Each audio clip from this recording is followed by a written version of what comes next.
Hey everybody, welcome to Strange Stories from the Stage. It's gonna be odd.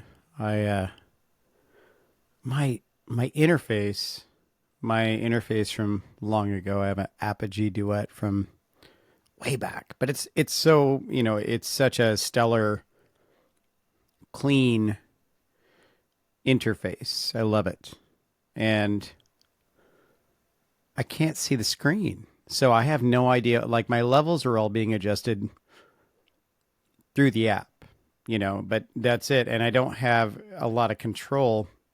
So I'm trying not to let this thing peak. Anyway, sorry for this weird angle here. I'm trying to hide the fact that I'm in holiday mode. And behind me, it looks like a nuclear war has occurred. But I just want to introduce you to episode 3. All 5 of you that have been listening, I'm so appreciative. I'll get better. Anyway, this week, my friend, comedian, performer, I kind of want to call him like an entrepreneur, Parker Dean. We went viral on a bit that we've been doing where I just sing a B flat like nonstop. And then we do cuts, and basically just we do it all in one take. Basically, so whatever I'm singing that day, the oscillation of the note is pretty similar each time I sing the note each time. It could vary from day to day, I suppose, on, vocal heaviness and all that kind of stuff. But I usually, get in good voice, go over there.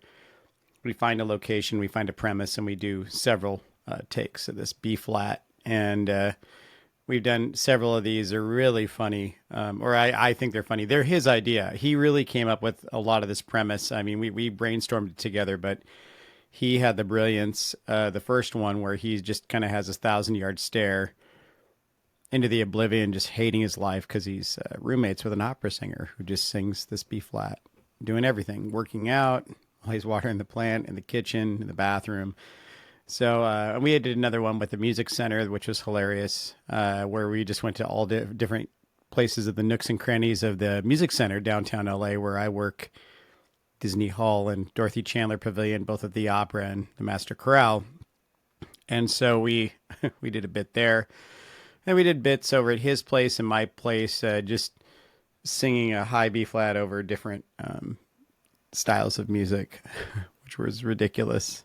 We had to find stuff in the right key so we could keep the same note. And then I might have changed the key on a couple of them. I don't remember. Anyway, it doesn't matter.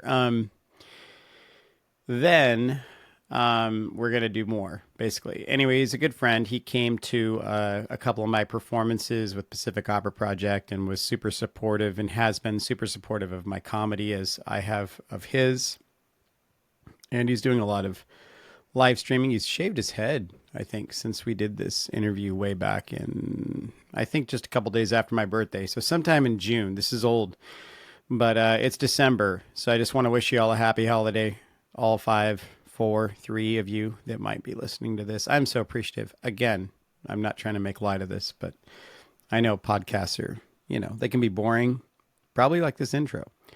Anyway, enjoy. Parker Dean, comedian, entrepreneur, great actor, fun guy. Enjoy. Hey everybody, I'm here with comedian extraordinaire Parker Dean. He's this is great because I'm glad to get to chat with somebody that kind of has two of the same passions that I do, both theater, live performance, and stand-up comedy. And if you follow any of the crap that I do online with the bits and the sketches and things like that, you'll recognize Parker because Parker is one of my only, I think, collaborators.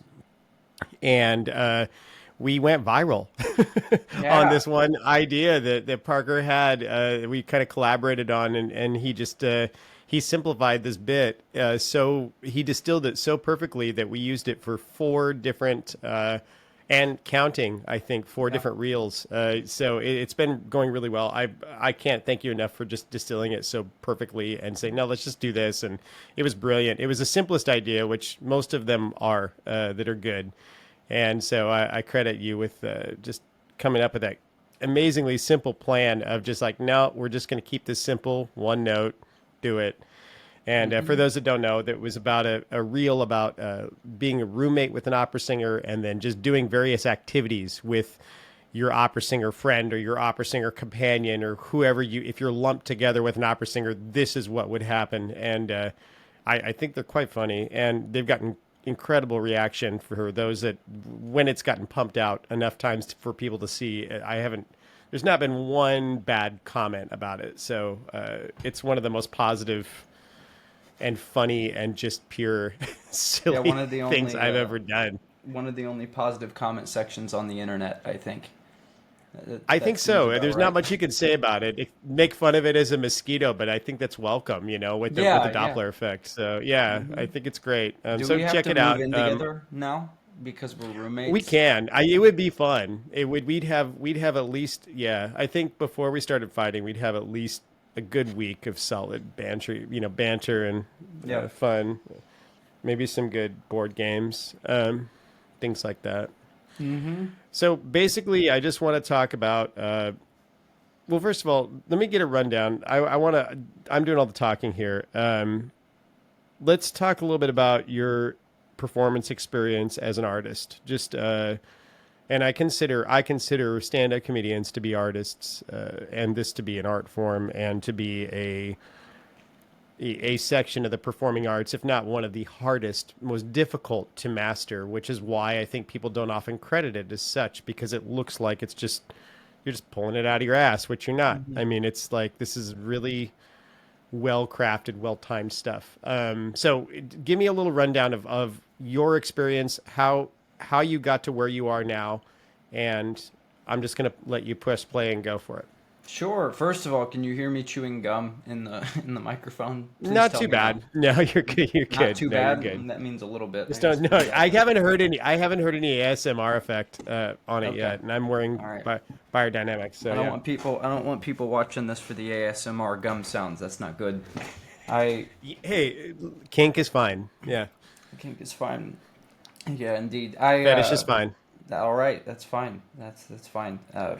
For those who might be into who might know or might be researching my other online content, you'll know why that's really funny. I did a whole I know did why a whole that's funny, Parker, yeah, but I did a whole I interview just left a on breadcrumb. on BDSM. Yeah. Anyway.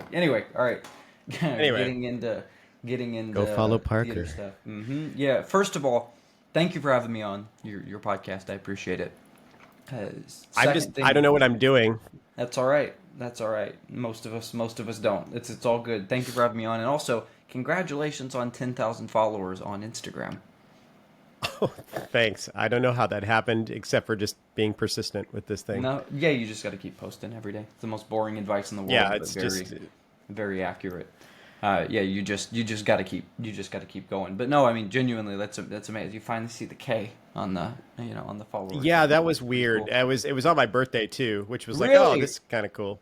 Yeah, it was like right before it struck midnight, and it like goes 10K, and it was like, oh, that's kind of cool. I mean, Yeah. for those that when you're doing this kind of work, or with this kind of like stuff every day, you try not to like look in on it, but when you see things like that, you're like, okay, that's kind of cool. Yeah, That's quite the accomplishment.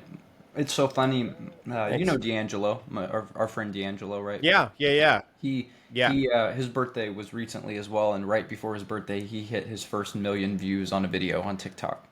Oh, So that's it, amazing. I did see yeah. that he had a viral. D'Angelo is an Himes is another really fantastic young comedian in town. So please hmm hit him up on Instagram and follow some of his content as well. He's got some really good stuff out there. Yeah. Just it's funny those little coincidences and stuff like that. It's nice. It's a nice little nod of yeah, the hard work is finally paying off. So that's good. It's good. Congratulations, Yeah, Todd. That's yeah. awesome. I'll take it. Thanks, man. Thanks. So your question was you wanted a rundown of my experience on stage, like what my background is and stuff like Yeah, that. I just kind of like, what's your background? Like, what did you come out of musical theater, out of Yep. drama, out of all the Yep. above? Yep. Yep. Cool. High Yeah, school? middle school. I mean, if you I don't know if you count, choir in middle school. I did it all ever since I was a kid. So Nice. whatever artistic opportunities were around, at school and stuff, I generally was doing. So yeah, I did choir when I was in middle school. got into show choir my sophomore year of high school, and then I did my first play. I did my first play at the end of my freshman year, and our school alternated between we did a musical in the fall, and then we did a straight play in the spring. So yeah, I did every single one besides the very first one when I was in high school. So I did a total of like seven, I think. And then throughout that, you have Nice. little, short plays and stuff that you do for class because I started joining up in the theater classes and stuff. A couple winter things here and there, and then yeah, I went off to So that was high school, and then I went off to university. I went off to college, and then joined up with the theater program there, and did a lot of, I think a handful of. I'd have to look. I should just look behind me. All these are like shows that I've been in. Yeah, I've I been saw there. some of Yeah. those when I Yeah. was over So your house. Yeah, yeah. yeah. Go ahead. I was just gonna say, yeah, all straight plays, and then a couple of musicals. I think like two or three, if I'm not mistaken. Nice. Yeah, I did a community Any big theater roles? musical. Yeah, yeah. So in high school, I got the lead, and I always loved musicals. I got the lead in my junior year musical. We did a funny thing happen on the way to the forum, so I played Pseudolus, Fantastic and show. yes, Yeah. it's so much fun. And then we did. Do you know Little Me, the musical Little Me? I don't know Little Me. No. No. Martin Short, I think, did a revival on Broadway, but Oh, cool. it was the most interesting musical I did up to that point. Because a funny thing happened on the way to the forum was a ton of fun. The one before that was Thoroughly Modern Millie. I was just in the chorus for my sophomore year, the ensemble. But so Pseudolus, funny thing happened on the way to the forum. But Little Me, the plot line is it's this girl from the wrong side of the tracks who falls in love with this rich boy on the right side of the tracks, and it follows her throughout the course of her life to kind of get back to that guy, but it goes over all the different guys she dates on the way there, and it takes her all over the Oh world, my gosh. and the Yeah. actor plays all of those guys. So it's Wow. yeah. So it was, if I'm remembering right, I don't want to misquote. It was one, two. I want to say it was six. I don't know why six is floating around in my head. I might be getting that wrong. It might be five, but it was basically six different roles in one. But I mean, you That's imagine nuts. Martin Short, like it's that's his forte. So yeah, but it was a ton of fun. Each of the characters had a different accent and different physicality, different costume and stuff, and so they had to do a bunch of quick changes and stuff. It was a really really really fun time. But yeah, that was my senior How year did of your musical. I have a question for you Yeah. with that. How did your experience with improv help with like a role like that?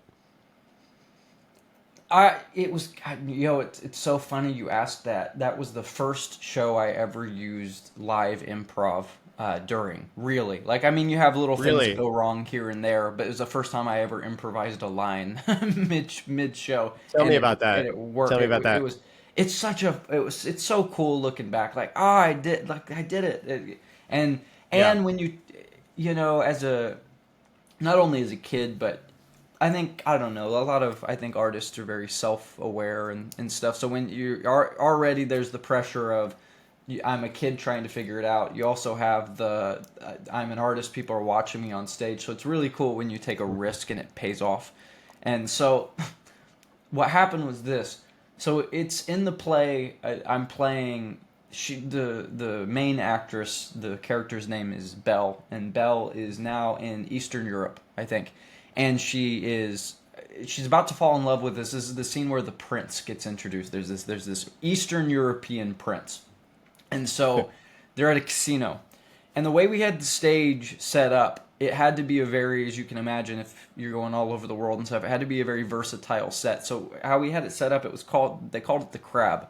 Basically, it was this. It was a proscenium arch stage, so it wasn't a thrust or anything like that. It was just, the proscenium, it had the proscenium arch. Yeah. But back in it, it had a platform, like a straight platform that ran across the back wall of almost of the stage, and then it had two ramps that kind of wrapped around and came down. So that way they could Oh, decorate it cool. different each thing. But that was the idea. It was one platform and then ramps.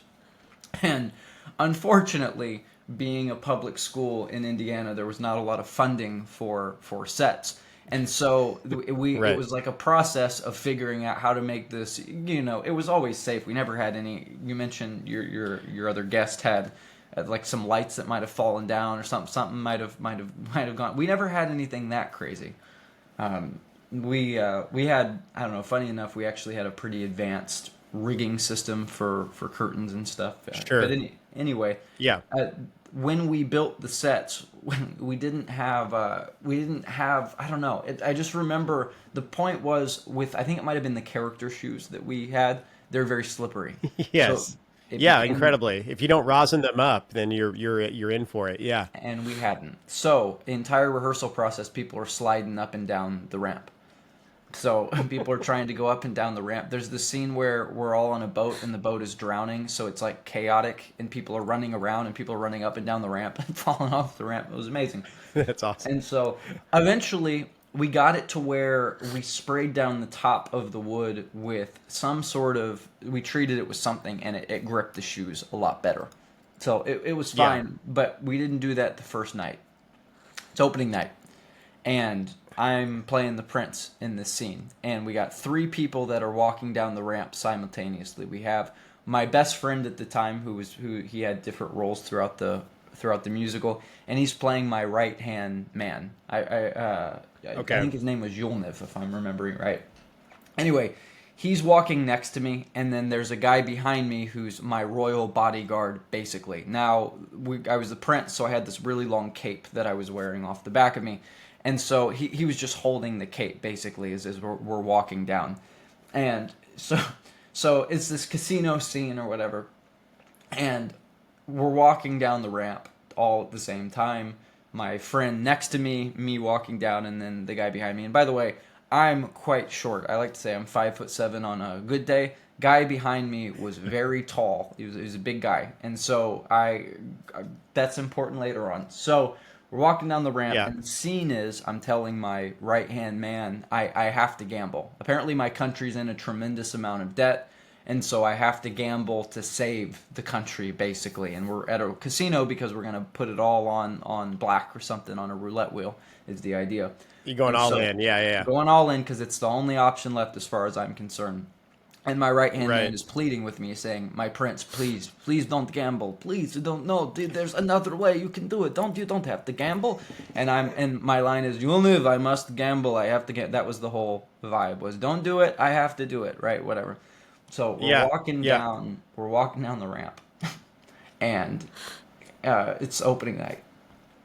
Funny enough, I have this on video. I should rewatch it sometime. But anyway, we're walking down the ramp, and my friend slips. He slips on the ramp, and like Oh no. he's pretty agile though. He quickly catches his footing so he doesn't fall off, but he catches himself. But like when your feet, like a cartoon, your feet like Yeah. he catches himself. Yeah. And okay, cool. So he catches himself. We keep going, walking down this ramp. And, audiences, especially for a high school theater production, audiences are going to be relatively forgiving. No one's going to be like, "Hey, wait a minute." Of course. Like, you're not going to have that. So it Yeah. was cool. It was Right. cool, and it was fine. We're walking down. All of a sudden, behind me, I hear feet shuffling. He slips. Oh. He slips, and I'm like, "Oh," like me and him are about to be human. What a bowling Yeah. pins. Yeah. We're Yeah. about to be human bowling pins. Exactly. The guy's about to, Yeah. knock into us. But then I hear the 2 feet on the floor, like, all right, he got himself too. So he got his footing. So my friend has slipped, guy behind me slips, and then I slipped. We're walking down, my feet slide out, and and I finally catch myself. And my line at the bottom of the ramp was, "I must gamble." That was the line I'm telling him. I must gamble. Yeah. So Yeah. Yeah. what I did was, he slips, my friend slips, the guy behind me slips, I slipped. I landed on the ground, and I looked my friend right in the eye, and I said, "I must gamble, even if I slide off this thing and it kills me." And I held it just like that, and the audience went crazy. Yeah. Oh, dude, that's I'm, a great ad lib. yeah. "I must gamble, even if I slide off this thing and it kills me." That's And so then, good. yeah, I mean, yeah. in a way, you added. Not only did you add a bit for yourself, you added a bit for your friends who also nearly ate shit on stage. Which is that's a heads up move, dude. Like Yeah, I can't say I would have done that in that moment. Would you say that's a was that your most is that like maybe your most not embarrassing, but was that like your biggest potential fail turned to a win on stage, or do you think that No, just no, it was not. set up others? It Okay. was a great story, but this show I did, I don't know if you can see the poster. It was a show called Forbidden Broadway that I did, a community theater Oh production when I yeah, moved sure. to, I'm familiar with yeah. yeah, Los I'm Angeles. That familiar with Forbidden Broadway. Yeah, it's a fun one. You know, it's a spoof Yeah. of all the famous musicals and stuff. But no, that is a crazy story. I can get to that if you want. But to close out the one from high school, that was the first moment. I don't know. I sometimes I take risks when I do comedy and stuff, and it doesn't pan out well. But Yeah. damn it, I always, for good or for bad, I'm always generally going to take the risk, and I think part of it comes from those early memories of taking a risk and it paying off a lot like that. But yeah, that was the first live improv I think I ever did during a stage show, and it just comes from, we ran improv games and stuff in high school and stuff. So yeah. But that was the moment. But yeah, the Forbidden Broadway one was wild. Do you want me to tell that one as well?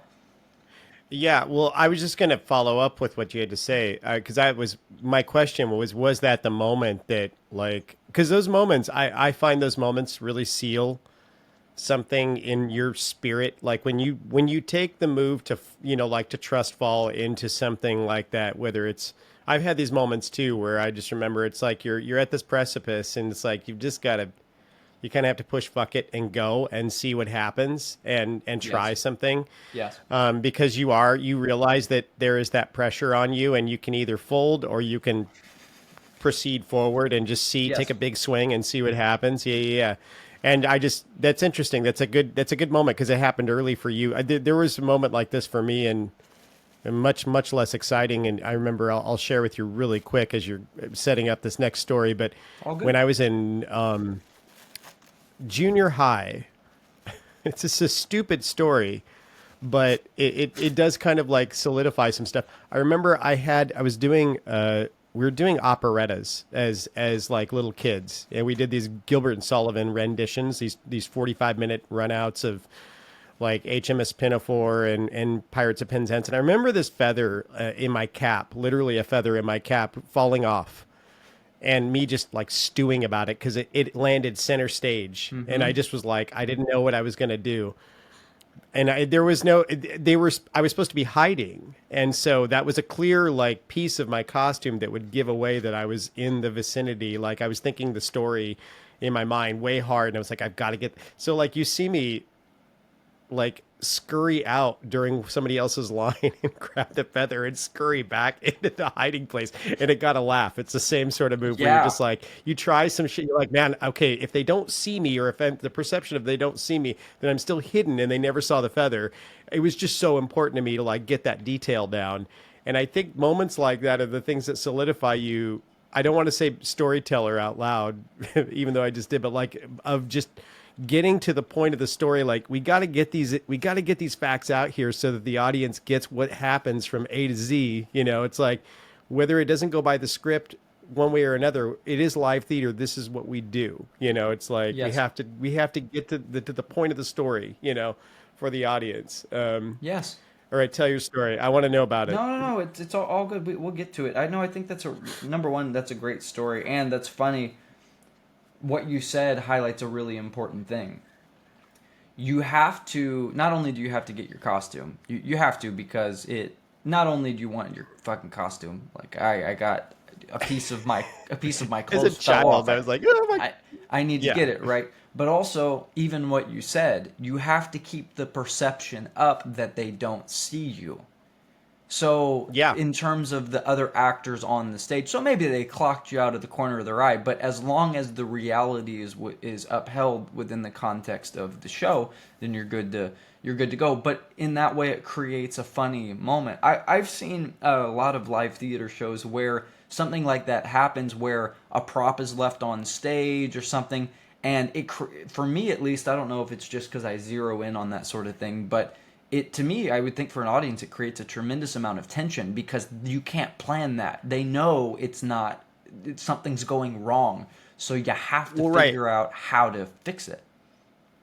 And we say, oh yeah, but that's to the common person. That's not a big deal. But how many common people really go to live theater? It's always people that have done it or performed or want to perform. So it's like people Mm-hmm. that are in the moment. It's like so they're in the same place of dropping that prop as you are on stage a Yeah. lot of the time. And we have to remember that as performers. Like the people that come to live theater are often people that do live theater. It's like not just appreciate it, but like do it also, whether it's on a community level or whatever, or whatever. They sort of are in our minds and our hearts as live performers. So I don't remember that sometimes. You Yeah. know what I mean? And it's like so they're kind of on our team. They're kind of with us. And so it's like Yeah. if we take that moment to give ourselves that grace to be like pick up, like what would somebody do if they dropped a piece of their Mm-hmm. clothing? They would pick it up. They would Mm-hmm. probably pick it up.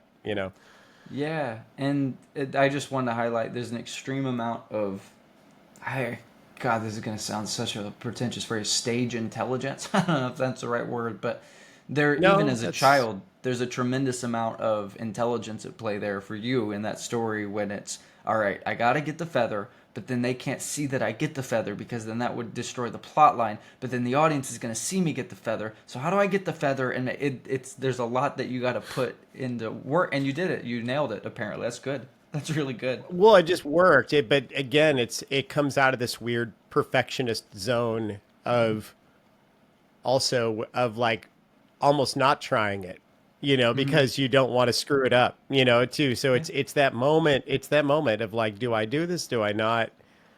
Yeah. Um, Yeah. yeah, I think there are Absolutely. different kind of performers too. I think there are different kinds. Some people wouldn't do that and would just play it safe, and others would just like try and.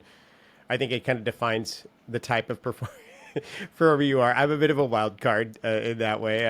I sense that you are too. I think people Yeah. that have done comedic stuff, timing stuff, things like that, we will sometimes take liberty into our own hands if we feel that it could save a moment or create a moment that could be uh, authentic and funny on stage and still not ruin the plot obviously, but Yeah. still serves the story, Mm-hmm. serves the characters.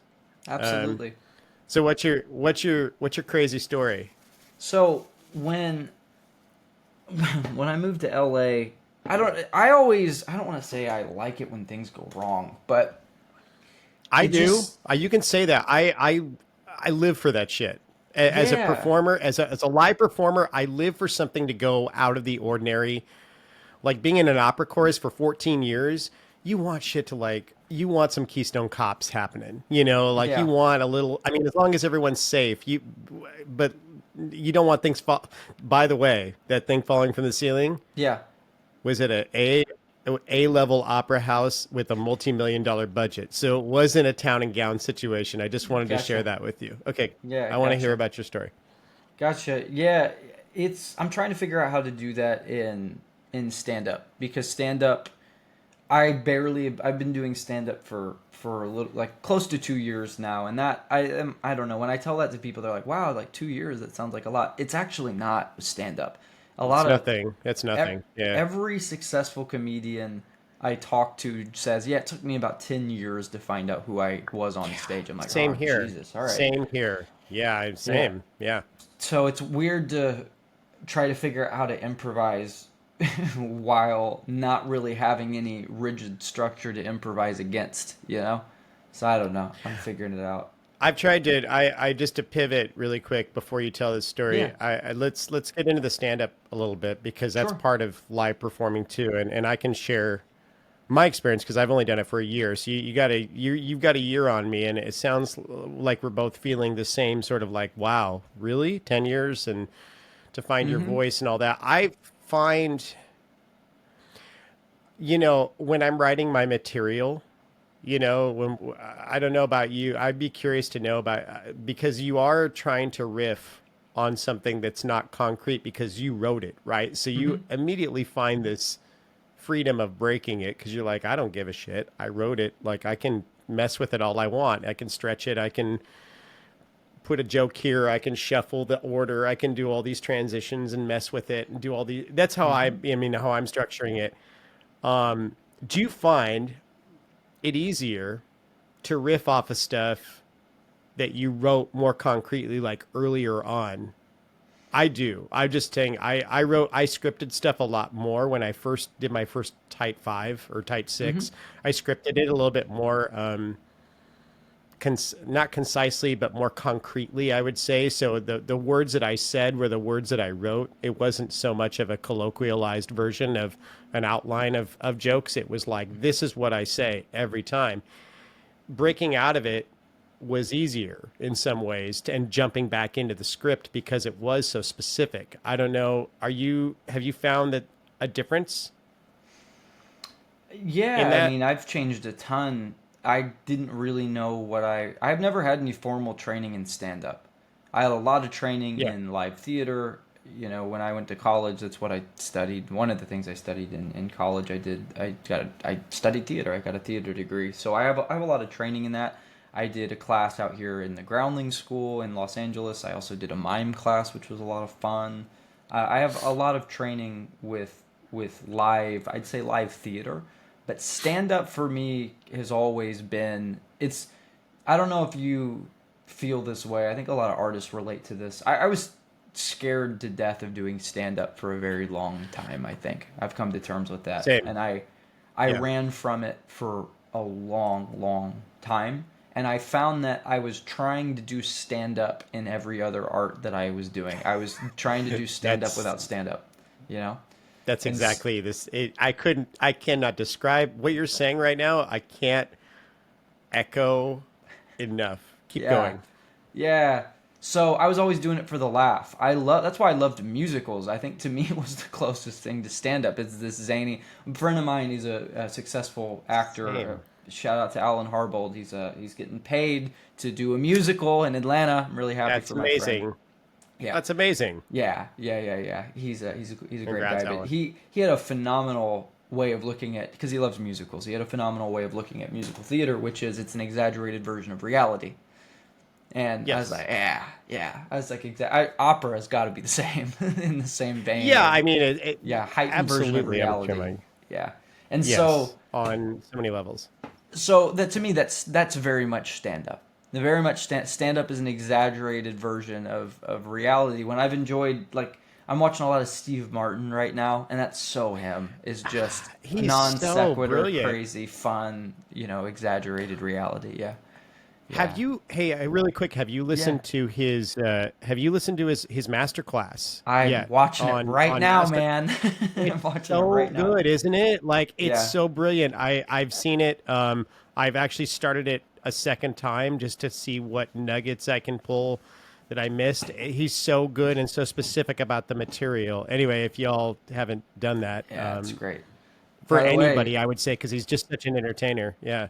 Masterclass right now is $60 a year also. So there's that. I was like, really? That's it? Really, Yeah, it's like that went $5 a down month. big time. I know, That's so I'm amazing. happy I grabbed it. Yeah, I thought back when I bought I bought the years ago I bought the Kevin Spacey acting class before they removed it from master class, as well as I got one on playing poker. I got another one from Hans Zimmer, the musical composition one, Yeah, and they were all ninety nine Hans is dollars a good. piece. You know, they were all Yeah. $100 a piece. But now, no, it's $60 and you just get everything at Masterclass. So yeah, Steve Martin Masterclass, really The enjoying. Apatow one is good too. If you haven't listened Okay, to that one, yeah, it's I really good. definitely want to. He talks about stand up Yeah, in there, I believe. Yeah, he talks about his stand up. Those are the two I think that really talk about stand up a lot. You know, yeah, they talk about breaking it down and stuff, and it's great. yeah. It's not so much joke structure, but it yeah. Continue. This Sorry. podcast is sponsored by Masterclass. Masterclass. If you want a class taught by a Masterclass. Yeah, $60. $60. Please buy, please. We thought this was such a good idea when we made this business. We'll pay millions of dollars and millions of dollars and millions of dollars. We just want people to subscribe. Yeah, That's really it. yeah.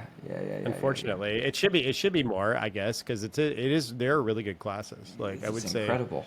I've got a lot out of it. Everything that I've like the Hans Zimmer thing, like the fact that I've done a gig with that guy. Yeah, And that's just, pretty cool. I'm like, oh, like that's so weird. Yeah, it's so weird. Yeah, It's yeah, weird. yeah, yeah. We're so many also in LA and in this business. We're like 2 degrees, 1 degree of separation from people incredibly famous, but we're always like secondary or tertiary famous. But Mm-hmm. yeah, I think I do find that that's funny that we just run across famous people all the time. Yeah, I mean, especially doing stand up, you'll because a lot of people don't know behind the scenes when you start out doing stand up, you end up getting put on. I think most people, how I grew up, the stand up show. I think I saw one stand up show. I saw Bill Burr live at the Murat Theater in Indianapolis. It Nice. was amazing. Whenever you see that, especially if you're in the Midwest or you're not from here, your experience with stand up is watching Netflix or YouTube. But it's also if you go see someone, it's someone that you're paying a ticket to go see because you love them, and then they'll bring a couple openers. They'll bring an opener, maybe a Right. featured, and then they'll do their thing. So you expect to see one dude for an hour. When you are on the ground floor of comedy, that's not at all what it is. You're actually going. Generally, you'll go to a club that you like the Improv or the Comedy Store, or the Laugh Factory, the Ice House. That's some of the big ones here in Los Angeles. And you go there and you don't quite know who you're going to see. And maybe you look at the billing and last minute they add on somebody. I'll never forget the first time I visited LA. Randomly, Joe Rogan got added on to a show. He's like, I'm going to be at the Improv, whatever. And I said, and it's so funny because I had followed him on Instagram. So I had seen him post that 100 times, just on his Instagram in general when I was in Indiana. Right. And then when I'm in LA, I looked at it, I said, but I'm in LA. I could go see Joe Rogan. So I did. I sat front row at That's the awesome. Improv. Yeah, and I watched Joe Rogan. Burt Kreischer had also got added onto the Oh, lineup. that's a good set. It was Jeez. so cool. They're both so funny. I was shocked because I didn't know Burt Kreischer very much. He had me almost rolling out of my chair. He was so funny. Anyway, yeah, so you don't really know. Maybe you see that like, oh, Joe Rogan got added onto the lineup last minute, but Joe Rogan might get up there and only do 15 minutes or 10 minutes or something like that. You're just watching. At a club like the Improv, you might see 5 or 6 comedians in over the course of 2 hours. But a lot of the shows that I do, they'll have about 8 comedians on, and everybody does about 6 minutes. So that's what it is on the ground floor when you're planning. So or when you're planning when you Yeah. start out. So it's I don't know. It's a bit of a different experience than what you might expect. But anyway, getting back, you had asked me about the writing process specifically, right? Like how has it Yeah. changed? Yeah. Yeah. How has Um, it changed you and like how your ability to riff, do you find that is there a certain style that you can riff off of easier things? When you're trying to do this stuff. I mean, we've been to both of us have been to writing. I've been to writing mics that you do pretty mhm. regularly and Yeah. visited and watched your process a little bit. But if you want to explain it, that'd be interesting. Yeah. I'm not Jerry Seinfeld. I love Jerry Seinfeld. That was my first experience as a child with stand up. Seeing him doing his thing at the beginning. You remember the Seinfeld episode? They bookend it at the beginning. You do stand up, and at the end you do stand up. That was my first experience, probably seeing stand up. If I can look back at those reruns of Seinfeld, but I am not that. I'm not a. He writes a joke, he gets it perfect, and he delivers it the same way each time. That's his process. And as much as I respect that process, I just don't feel like that is. I work better when I'm on my toes. I don't know if I'm finding guys like Steve Martin particularly appeal to me a lot more, where it's not talking about everyday circumstances. It's more avant garde. It's more not improvisational, but for Steve Martin, a lot of it's delivery as well. How he delivers stuff. He has that, ladies and gentlemen, the incredible shrinking man. Like it's that sort of carnival Yeah. It's Barker theater type nichey. of. Yeah. Yeah, yeah, Yeah. yeah, yeah. And I Yeah. love that. I love that. So for me, it's changed tremendously because I wrote good jokes. I have a really, really solid 5 minutes about how I grew up because I was raised by lesbians. So that's like my audition set, so to speak. My 3 minute really, really good audition set is that, and it's very well written. Having said that, I don't feel like that's me in terms of my Yeah. style. I'm doing something now which I think you'll really love because it involves singing. So what I'm doing now is Nice. I'm jumping in and out of musical theater songs a little bit. So Great. Great. yeah, so that feels much more like me. It feels much more. I don't know. So how's my writing process is? Yeah, I'll write down jokes. I'll riff to myself as I'm kind of typing out. I don't generally write by hand comedy. A lot of comedians do. I don't. I already have too many post-it notes all over my desk anyway. Same So here. I this whole thing, yeah, yeah. that drove me nuts. So I basically do it on a document. If I can see certain things to order them, that's one thing. But I'm the same way. Yeah. Yeah, I need to type it. And if I type it, I can get it on my phone and on my laptop, so or on my computer, so Yep. I'm able to get it across different platforms, which is really, really useful. So what I'll do is if I feel really strongly about something, I will write down a couple sentences on it, a couple lines on it, and I'll let it just live there in a master list, so to speak, and then eventually I'll file it away into a different under a different tab that's a more complete bit. I'll take it to an open mic night. I'll riff on some stuff. I'll take it to a writer's mic if I don't have too many ideas and see what other ideas people throw at me. Like, hey, this would be a good tag. Hey, you could do this. Writer's mics, by the way, for anyone who's watching, there are open mics in LA. We do the one me and Todd have done is through the Fourth Wall Comedy Cafe, and you go and you do 3 minutes, and then the comedians who are there who show up for the open mic give feedback and ideas. I like this. I didn't like this. What are you trying to say here? What's your premise here? Here's a tag. Here's a detail that you should dial up. Whatever the case is, and that helps tremendously with the writing process. So for me, I'm to the point now where if I see a moment, I'm able to have, and I always have, I think, been, I don't think I'm tooting my own horn when I say this. I think I've been a really, really good, I've been really, really good at recovery lines. If I lose the audience, I'll just say, well, now that I've lost you all, like kind of like that, and that immediately gets them back in. So I'm really good at recovering when a joke doesn't hit, but I'm getting better at when little moments catch my attention or happen, I'm able to play with them. So it's a process for me Yeah. just getting better, truly, because I think once I hit a certain level, I'll get to a point where I'm able to just, hopefully, it was what I'm aiming at, to just riff, and ideally riff in character, like go back and forth in different voices and in different characters. That's what You I'm did a aiming at. great. There's one out there that you did recently out there in the on the internet that I really thought was good. You pivoted so well. It's off of one of Guy Gully's shows, Yeah, and he was he was doing a Jewish joke and a yeah, German joke. And when yeah, you came on with a German accent, which I thought was, first of all, that was hilarious. thanks. I'm assuming you did that, or you thought about that in the moment as you were about to go to stage, or you were thinking about that, like Hmm. as he was, because he always kind of finishes with something in that vein. So it's an easy pivot with Guy, usually. Yeah, Um, yeah, and and it was, go ahead. I'm sorry. was no, it was just so funny. You walked in there, and then on top of that, you had an improv moment, and you stayed in character, and you were able to address the crowd a little bit, which we all know is scary. Crowd work can be very scary for a lot of us. For me, it's terrifying.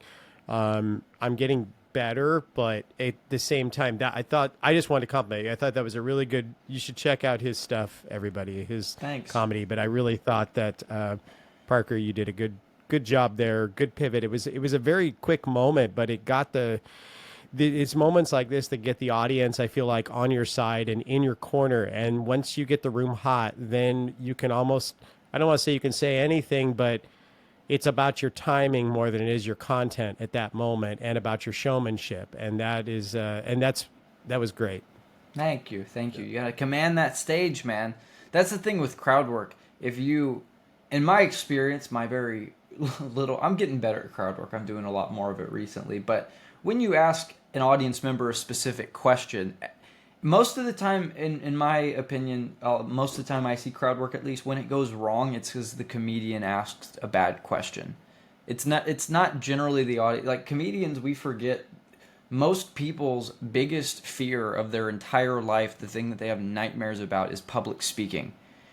So when you put the attention of an entire comedy club on an individual in the crowd, they're scared. They don't want to Yeah. talk. And a lot of times I see comedians who they fumble the ball. They don't know what to do with that because they're like, well, they don't know how to, when someone's, what do you do for a living? And someone goes, I'm in and then the comedian might panic, like, what, you don't know what you do for a living? And they're like, they're not mad, but they emotionally lash out at, it's like, they don't, you got to encourage them. You got to make them feel safe. But yeah, the German riff was fun. It's just, that's the thing too. That German riff it was present for a lot of guys' set. He changes his material. He doesn't do, I don't think, that joke anymore. I've seen his set a lot recently. But yeah, it's in the air. The idea of a German, like it's he just invoked it. He was calling on someone in the audience. Are you German? Like it was a palpable thing that it was still on my mind when I stepped on stage, and I think was still on the mind of the audience. So if you just take that and do something with it, it becomes more fun. It's that whole improv. It's yes and. It's yes and. It totally yes and, but don't you feel that you have to be so incredibly, and this goes to the mics and the practice and the prep. Don't you feel, I feel those moments go best when I really know my shit when I'm going on stage. I'm not thinking about the joke that I'm adding that moment. I don't know, maybe you're different in that maybe you're able to stay cooler in the pocket, but for me, when I have to do crowd work or when I'm going to try something, most of my other ducks have to be really lined up. In other words, I needed to have done the practice and the work that week at the mic and stuff to feel that sort of grace in order to jump. It can't just be it looks like a hold your balls and jump out of nowhere, right? But it comes from the experience at the mic. It comes from knowing what you're going to say in order to break free from that. Is that accurate? You got to be confident in your script. It's kind of like for a live theater actor, if you haven't memorized your script, it's not going to go well. So yeah, I think I can't speak to that moment. That was pretty early on when I was doing stand-up, but that was a moment where that's the most me. Like, out of a lot of my more written material, that's the shit I want to do all the time, where I'm in different characters, I'm in different voices, and so for me specifically, yeah, there's definitely a moment where you have to be confident in what you're going to say after the riff, I think. Like, all right, cool, I did this riff. Where's the material that I am going to work on? I think you got to have an iron grip on, okay, whatever happens, I can go and do this. So I'm confident on what I've written and what has worked before. Also, I still get intimidated by quiet rooms or rooms that seem a bit like dead or the audience isn't that good. It affects. You go up there and you do your best, but there's still that. I'm not going to be as likely to riff if the audience isn't as lively. So the audience you don't get that right back. Yeah. The audience was really lively that night. German was in the air. I can do a German accent. I know a couple German phrases. I took a couple years of German in college. I probably should know more German than I do. Don't tell Frau Hall. Don't tell Frau Hall. I didn't pay much attention. No. Nine. So you can riff on stage when I don't know, it was in the air and I did it. So it's something about German comedians. Guy also said, I didn't write it in the clip, or I didn't edit it into the clip, but he also said something about German comedians. Something. Do we have any German comedians? He said as well. So it was an easy handoff almost of like, I'll be a German comedian for the evening. Hello. Like it just almost to me rolls off the tongue. For me, it's more natural. Yeah. I think it's a lesson in listening and being aware. It's like this is something that applies to all stagecraft, but especially this is something I don't think that people take into account when we're talking about stand-up and things like that. Listening to the other comics, grabbing nuggets, grabbing breadcrumbs along the way from these shows, these big, lineup shows where you have a lot of different comedians, being able to do a redirect and a callback to some of those is really about you being perceptive and knowing what's going on in the room. Mm-hmm. I found that takes a long time to feel that sort of comfort and be really engaged with the other comedians and stuff. I know the first few shows I did, I was just so in my head with my own jokes and my own set. Like I was talking to everybody, but I can't remember anyone's name. I was just like fuck, man. You know, like I was sweating through whatever clothing I had because Yeah. I really do feel like it is the cocaine of the arts. I mean, it takes you up and just puts you down so fast. Not that I do cocaine, but I'm just saying like that's what it feels. It's not the weed of the arts. It's the cocaine. I mean, it's that first set puts you up at if it goes even remotely well, puts you at such a like, oh my god, you know, Yeah.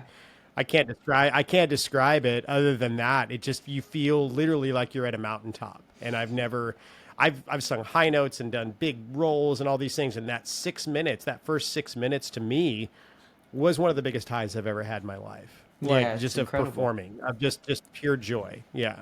No disrespect to any of I the other arts. I've done a lot of them. I've no, done straight plays. I did one feature film. I've done a couple of short films. I've done musicals. I've done public speaking in general, improv, a lot of it. There is nothing harder than stand up. That's my opinion. There's not I acting agree. just because it's not you're not just an actor. You're not just a writer. You're not just a director. You're all of it. You're all of it when you do stand up. Yeah. Yeah. And you have that control. You have that control of going out there and saying, "Okay, I wrote this yesterday. Yeah. This is the mic, Let's and I'm see. going out. Yeah, let's see. Let's see. Let's just see if the grill is hot. Let me throw some water. You know, it's like Yeah. it's such a like crazy notion, but at the same time, it's so satisfying to know that what you're basically writing in real time, you're testing on an audience, and Mm-hmm. you're seeing what you're getting back from that. And I know that for me, I don't consider myself a good writer, but I have writing aspirations, and to me, that's a real like it's a win when it comes back. You're like, okay, I'm starting to chip away at this really daunting skill. Nothing is harder than writing. Anyone will tell you that it's the hardest thing, and to then take that writing and figure out a way to make it sound normal on stage with a mic, Mm-hmm. is just like it It's a is a crazy process. notion what we Mm-hmm. do, but Yeah. yeah, you're killing it. I know you got to go. It's 105. Yeah. Yeah. I So you saw. got to go. I do, but we got time. I can do the one last story. I don't want to cue the audience I up want to for. hear the Yeah. story. No, we want to hear crazy. We want to hear crazy stage story. But really, I honestly, I wanted to talk to you about stand up more than opera, musical theater, things like that, It's all right. because it's kind of it's what we both. It's our connection Yeah. together and what we kind of connected on. And I was just dying to talk about it because it's new for me too, and Yeah. so interesting to talk about and how it relates to these other art forms, and that it's not divorced at all. It's all of it in one, and then so many things. So tell me your story. I'll get you out of here. You're good, I want to man. hear it. We did, and we All we right. got I think a couple good notes on some stand up, which is good. Yeah. Which No, is great good. stuff on stand up. I'm glad that we pivoted. It was really good. It's the last day of a community theater musical that I'm doing when I first moved to Los Angeles. Matinee show, a lot of elderly people in the audience. Love So that. through a company called the West Valley Playhouse, which has been around for a very long time in Yeah. LA. And you know the I'm West Valley familiar with them. Playhouse? I've heard of them. Yes. Yeah, yeah. Great people. And they were in between getting, I believe they weren't at the theater they were at for many years, and they were going to acquire a new theater. So the point is, this is their transition period. And they and they did this show of Forbidden Broadway in an abandoned Barnes and Noble. True story. It was a Barnes and Noble that wasn't around anymore, and so as a result, they rented out the space and they turned this bookstore into this hole in the wall theater. It's like classic live theater. Like this is you're not going to see this anywhere else, you know? It's interesting. And so, yeah, they had set up this stage inside. They had set up stands, but yeah, it was in this old Barnes and Noble, which isn't around anymore.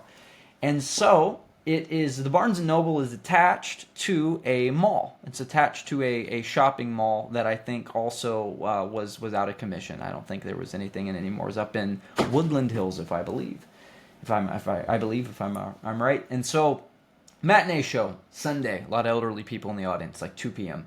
Forbidden Broadway is a more of a cabaret than it is a musical with a through line. It's song after song after song that's all parody. It's all songs that parody and make fun of live theater. and I was about to go on stage dressed as Dorothy from The Wizard of Oz and make fun of Mandy Patinkin. That was how he delivered that somewhere, like very like la di da, Yes. right? So Very that Mandy. yeah, very very Mandy. Very Mandy. Yeah. Very Mandy. I learned a lot Yeah. about musicals through researching what are the jokes here? What are these making fun of for other musicals? And I was like, oh, okay, cool. So I saw Mandy Patinkin's rendition of Somewhere Over the Rainbow, and that was the idea, was I mean, dress as you Dorothy. plant some seeds. Yeah, Yeah, it's got that. yeah.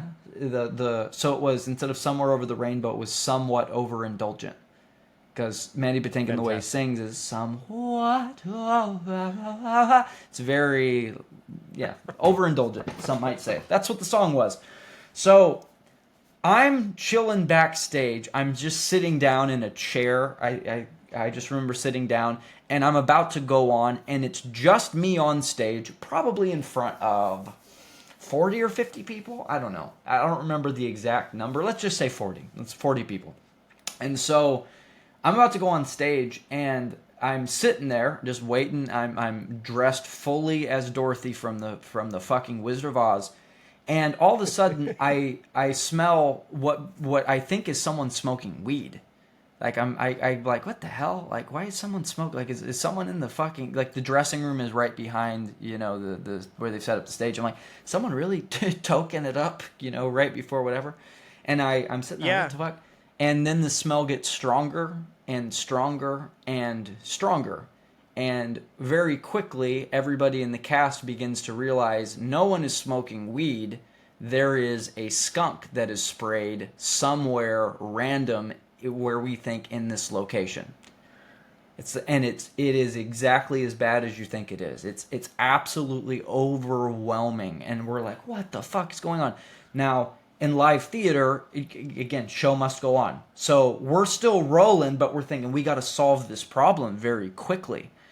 And and I'll never forget going out there, and we just figured out there was a skunk that had sprayed somewhere in the space of the theater, and everybody can smell it. It's not something you can just smell backstage. If anyone's ever been around a skunk that's sprayed, everyone smells it, and the audience could smell it too. It was fucking awful. So I go out there, and I'm singing this fucking parody version of Somewhere Over the Rainbow as Mandy Patinkin, and I'm seeing us in real time, Todd, lose the audience. When, like, it's one thing in stand-up where Yeah. some people are Yeah. checked out. I'm seeing people looking around like, what's going on? There's something wrong. Almost like there's a Right. fire. Like, we need to handle this now. Sure. And the piano player, God bless her heart, is still playing the song. I'm still singing, and I'm seeing everybody look around. And something in me, I just realized that they just thought we didn't have control over the show. We're just very quickly losing almost control or command over the room, because this other thing is overpowering it. It smells so bad. And so Right. I did what I thought was the right move, and at the end of one of the lines of the song, so not overindulgent like I'm high, I interpret a lyric like I'm about to die. It was very, overindulgent or whatever. It was at the end of one of these lines, I just looked at the audience and I said, "Don't worry, the smell is me." And everybody laughed. And all of a sudden, Okay. everybody was locked back in. And Yeah. I finished the song, and no one left. And so we just did the rest of this show with this smell hanging in the air. And I don't even think we made an announcement. Maybe we did. Maybe I don't think, but we finished the show. And I think maybe 2 audience members left. They just couldn't handle it at some point. But that one line, Yeah. of just acknowledgement of, yeah, this is happening. I remember, "Don't worry, the smell is me." And everybody looked right at me, and everybody was locked back in. And then for the rest of the time, we just started playing with it. Like, we did this, there was this whole thing where we came out and we made fun of Les Miserables, and we're supposed to walk in a circle, kind of, because they have a rotating stage in Les Miserables. And so we Right. sang the whole song like this. We deliberately plugged our wow. nose and sang it like to show the audience we're with it. There was a point when I came out, and I was sweeping. I was Cosette I think they dressed me like Yeah, that yeah, because yeah. my legs are incredibly hairy, so it was just funny to see, an ugly man in women's clothes, like that old comedic Yeah, yeah, trope. yeah. Yeah, And gender so bend and yeah. I grabbed a random bottle of Febreze that was behind stage, and I just was spraying it, and for whatever reason, it just kept the audience's attention. Like a literal borderline disaster. I mean, it was a disaster, a situation that could happen. What's the worst thing that could happen? What's top 10 performer nightmares? I don't know. How about a skunk sprays in the room and you're almost incapable of Yeah. finishing the show? And that one line locked them back in. And uh, I had a girl in the show who asked me after, I think it was the Dorothy song or something. She looked at me and she was like, how are you getting laughs while doing it?" And I said, "I don't know. I just rolled with it, I guess." We learned later Yeah. that the reason it smelled like skunk was because in the shopping mall next door, it had a connected air duct system, and it just so happened that Sunday the fire department was testing the sprinkler system in the shopping mall to make sure it was still functioning, and skunks had moved into the air ducts in the shopping mall. And so when they tested the sprinklers, it scared the shit out of the skunks, and they did what they do, and it wafted into the theater. So yeah. It was so funny. We were back. That is, Someone's mom oh my God. had made apple pie or something for the cast, and we had it in the freezer. So in the green room. So every time after we get off stage, we were all just huddled around the pie, like smelling it, trying to like clear out our nose so we could Yeah. continue. But yeah, that's probably the most insane thing I've ever had happen in doing live theater. But that's live theater, What's folks. cool? Yeah, what's cool about that though is that it ended up being a win. And I Yeah. think that's like, well, I mean, it can be cool. The stories that are both wins and fails are great in retrospect. What I like about this story is it's one that would probably encourage you to do more theater and to keep going. Where I know there are some fails like that I've had where it's been, where I haven't sung well or something, be an opera singer or something, Yeah. and there's just no hiding in that. You can't throw like an ad lib line in the middle of something like Yeah. that. When that happens, it's kind of like pick yourself up, pull yourself up by your bootstraps and straps, and keep going. But I love this story because I think also it just sort of brings the joy of theater to like to the whole thing. Like this is what it's about. This kind of stuff with live theater is what it's about. Is when you have live skunk smell in the middle of your show and you Mm-hmm. can find a way to play it off and have everybody walk out of there with a good feeling and a feeling of being entertained and of enjoyment, even though there's literally skunk smell. I mean, Yeah. that's I don't know. I think it's a win, dude. That's a great story. That's a great thing to finish on today. Yeah. Hell yeah. That's a great. You have anything else you want to talk about? We could No, keep that's it. talking if you That's want, it. but like, I that's gotta roll. awesome, man. Yeah. We'll roll. Get out of Yeah. here. Thank Thanks everyone. for having You're me on, man. really Thank quick. you. Where? Yeah. When are you performing next? Just so we can, I if this comes out before, Yeah, 100%. I'm at the Haha Comedy Club. We mentioned Guy Gooley earlier, Guy Reuven. I show run for him a lot, so I do a lot of behind the scenes stuff at the regular shows that he does, but I generally open that show. I do 5 minutes up at the top, so I do that generally every Sunday at Haha Comedy Club up in North Hollywood.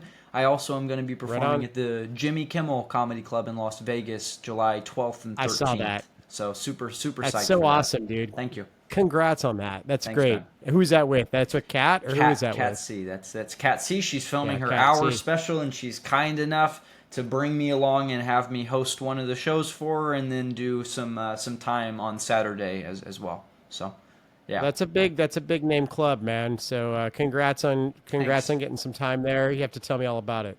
Absolutely, man. Thank you so much, and thanks again, Todd, for having me on. And again, congratulations on the 10,000 souls who are going to be watching all of your videos, Todd. That's good. That's Thanks, man. power. Yeah, Breathe just it keep in, doing mein it. friend. Breathe it in, mein friend. It's good. I'm It's tr- good. I'm trying sehr gut. Yeah, I'm just trying to like see where this whole thing is going. So Mm-hmm. yeah, I'm just gonna keep doing the stand up, doing all those things, and taking note from people like you who are making it happen. So Hell yeah. Hell thanks yeah. again. Yeah, Guten thanks for the Tag, Todd congrats. Strange. And Guten let's Tag. let's do Guten Tag. Let us do that new collab soon too. Yeah, I want to do that. Sounds good. That's gonna be good. All right. See y'all. Thanks See ya. again. Bye. See ya.